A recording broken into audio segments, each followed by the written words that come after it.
Hi hello ಅಸ್ಸಲಾಮು ಅಲೈಕುಮ್. ಇವತ್ತು ನೋಡೋಣ, ಇನ್ನು ಹಬ್ಬಕ್ಕೆ 8 ದಿವಸ ಇದೆ. ಇವತ್ತು ನಮ್ಮ ಮೂಡಿಗೆರೆಯಲ್ಲಿ ಯಾವ ಥರ ಜನ ಇದ್ದಾರೆ, ಯಾವ ಥರ ಶಾಪಿಂಗ್ ನಡೀತಾ ಇದೆ, ರಶ್ ಇದೆಯಾ ಇಲ್ವಾ ಅಂತ.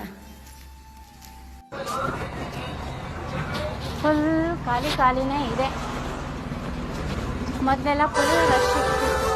ಆ ಮೋಡದಿಂದ ಮಳೆಗೆ ಒಂದು ಸ್ಫೂರ್ತಿ ಇದೆ, ತಂಗಾಳಿಯಿಂದ ಹೂವಿಗೊಂದು ಕೀರ್ತಿ ಇದೆ.